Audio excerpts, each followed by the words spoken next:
Pantas Jokowi sebut Xi Jinping kakak besar. Ternyata Cina dapat 7 keistimewaan di rezim ini. Per tahun keruk 450 triliun rupiah dari Indonesia. Said Didu sebut perusahaan Cina di Indonesia dapat 7 keistimewaan, salah satunya bebas pajak. Dikutip dari gelora.co. Ya. Jadi sebetulnya sinyalnya adalah bahwa negara-negara di Asia ini seolah-olah hendak menghitung keadidayaan atau kedikdayaan Cina itu. Dan memang Cina lagi tumbuh sebagai junior superpower tuh. Tetapi kalau Pak Jokowi kasih kesan bahwa menyebutkan kakak besar, itu artinya ada semacam hierarki bahwa Cina lebih senior dan lebih perkasa dari Indonesia. Padahal sebagai tuan rumah ada basa-basi kebudayaan tuh. Yaitu nanti kalau ada Jinping pakai batik, nanti orang panggil Mas Ping, Mas Jinping, kira-kira begitu. Itu basa-basi peradab, basa-basi diplomasi. Tapi mengucapkan kakak besar, orang langsung ingat konteksnya tuh, bahwa Jokowi lagi perlu investasi Cina. Jokowi perlu kasih sinyal pada Amerika bahwa tidak mungkin Indonesia blok ke Amerika tuh, karena secara historis politik luar negeri Indonesia sebetulnya diasuh juga oleh perlindungan Amerika Serikat di kawasan. Jadi ini akan jadi juga ada terjemahan politiknya tuh, bahwa Indonesia seolah-olah ingin mendayung di antara dua karang, tetapi karang yang sana karang besar, karang yang ini karang kecil gitu. Jadi seolah-olah menganggap bahwa hindari karang-karang itu dengan bahasa diplomasi. Tapi bagi saya pesannya clear. Jokowi ingin Cina jangan cabut investasinya dari Indonesia atau bahkan tambahkan kira-kira. Kita bicara wah, tapi besok kita jadi weh. Digigit jariin kita sama orang luar negeri. Malu dong lo katanya. Nah ini kita jangan terlalu pede di situ. 90% tambang nikel yang ada di Indonesia itu dikuasai Cina, Pak Menteri. Dikuasai Cina. Bahkan ini benar atau tidaknya, pajaknya pun itu dibebaskan 30% atas pembebanan pajaknya. Ini kebijakan-kebijakan yang aneh. Yang ada sebuah kebijakan-kebijakan yang aneh, sampai ke pajak pun bisa dikurangi 30% dari hasil tambang yang dilakukan oleh perusahaan-perusahaan Cina. Nah ini kan sebuah konsumsi publik hari ini. Sementara perusahaan-perusahaan lokal, perusahaan-perusahaan pribumi itu banyak tersingkirkan sekarang. Izin-izinnya dicabut. Izin mereka banyak dicabut. Coba Pak Menteri perhatikan juga pengusaha-pengusaha lokal kita. Jangan kita mati di lubung padi. Orang Indonesia sendiri tidak bisa mengelola tambang nikel. Kan lucu. Kok dikuasai 90% oleh Cina untuk tambang, smelter, sementara kita yang orang pribumi tersingkir untuk kegiatannya hal tersebut. Sementara tanah yang dipakai itu rata-rata tanah rakyat.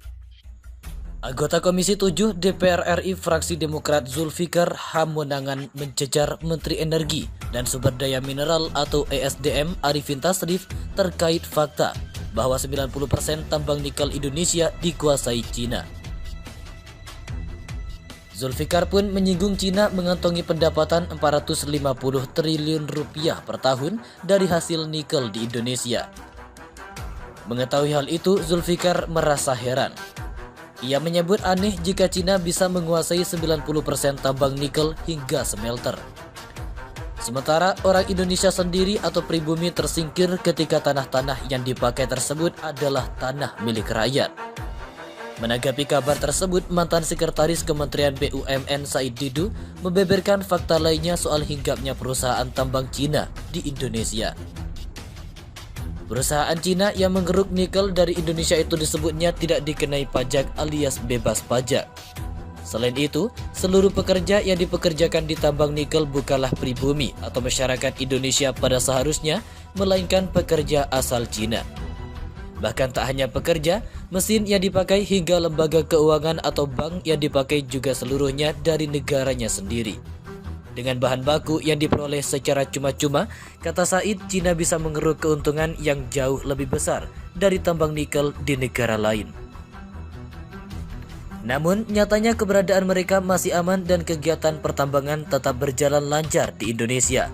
Hal itu, kata Said, terjadi karena perusahaan-perusahaan itu dibela oleh para penguasa negara.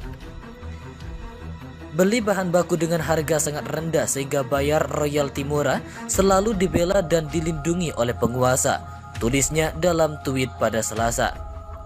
Sehingga alih-alih pergi, mereka malah nyaman tanpa berpikir adanya penalti dari pemerintah Indonesia karena sudah terjalin kerjasama dari keduanya. Pegiat media sosial Lukman Simanjuntak menyoroti anggota Komisi 7 DPR RI faksi Demokrat Zulfikar Hamunangan yang mencecar Menteri Energi dan Sumber Daya Mineral atau ESDM Arifin Tasrif soal fakta bahwa 90% tambang nikel Indonesia dikuasai Cina. Hal tersebut ditanggapi Lukman Simanjuntak melalui akun Twitter pribadi miliknya. Dalam cuitannya, Lukman Simanjuntak menyinggung soal Presiden Joko Widodo atau Jokowi yang bertemu dengan Presiden Cina Xi Jinping. Lukman Simanjuntak mengatakan bahwa pernyataan dari anggota DPR ke Menteri SDM seakan memperjelas soal Jokowi yang menyebut Xi Jinping dengan sebutan kakak besar. Pantesan sekarang disebut sebagai kakak besar, bahwa 90% tambang nikel dikelola kakak, ungkap Lukman Simanjuntak melalui akun Twitter pribadi miliknya. Sementara itu, Zulfikar menekankan jangan terlalu percaya diri Indonesia bisa menjadi produsen nomor 1 baterai litium jika hanya mengandalkan nikel. Pasalnya, penggunaan litium adalah hal utama yang harus dipikirkan. Ia menegaskan meski dibilang ada larangan ekspor bahan mentah, faktanya jika dicek di lapangan ada proses ekspor nikel besar-besaran. Zulfikar pun menyinggung Cina mengantongi pendapatan 450 triliun rupiah per tahun hasil dari nikel di Indonesia. 90% tambang nikel yang ada di Indonesia itu dikuasai Cina, Pak Menteri. Bahkan benar atau tidaknya, pajaknya pun dibebaskan 30%. Ini kebijakan-kebijakan yang aneh. Sementara perusahaan-perusahaan pribumi banyak tersingkirkan. Izin-izin mereka dicabut, katanya. Lebih lanjut, Zulfikar menjelaskan bahwa sungguh aneh Cina bisa menguasai 90% tambang nikel hingga smelter di Indonesia. Sementara orang pribumi tersingkir ketika tanah-tanah yang dipakai tersebut adalah tanah rakyat. Kemudian Arifin Tasrif mengatakan bahwa hilirisasi nikel adalah suatu kewajiban untuk meningkatkan nilai tambah dan penyerapan tenaga kerja Indonesia. Namun, ia tak buka suara soal pernyataan Zulfikar soal 90% tambang nikel di RI yang dikuasai Cina. Saat ini industri turunan dari nikel baru pada tahap nikel pig iron yang kita proses. Kemudian kita masuk ke ferronikel. Dan arah hilirisasi kita nanti, kita harus bisa menghasilkan prekursor. Prekursor adalah suatu bahan atau komponen yang mengandung nikel yang dibutuhkan untuk baterai. Jelas Arifin. Menteri Keuangan Sri Mulyani Indrawati sedikit berkelakar soal pemanfaatan sejumlah aset milik negara.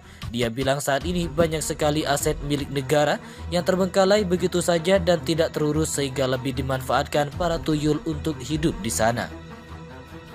Banyak ada kafling tanah, kantor yang letaknya di tempat strategis tapi dia cuma dipakai untuk gudang bahkan sebetulnya sudah kosong, suwung, tempatnya tuyul hidup di situ, kata Sri Mulyani dalam acara Anugerah Raksa Banda. Apresiasi pengelolaan kekayaan negara. Menurut mantan Direktur Pelaksana Bank Dunia ini mengelola aset negara adalah tanggung jawab negara terhadap rakyatnya. Sehingga pekerjaan ini mesti dilakukan sebaik-baiknya. Untuk itu, diperlukan perencanaan yang baik jika ingin membangun dari aset negara agar dirasakan ke publik manfaatnya, katanya. Selama ini, kata Sri Mulyani, pemanfaatan aset negara masih sangat kurang. Hal tersebut terjadi karena perencanaan yang tidak matang. Itu ruginya banyak sekali. Selain rugi kita telah membangun. Habis membangun kita rugi karena harus memelihara. Dan kita memelihara kemudian nilainya juga makin turun dan tidak menghasilkan apa-apa, katanya.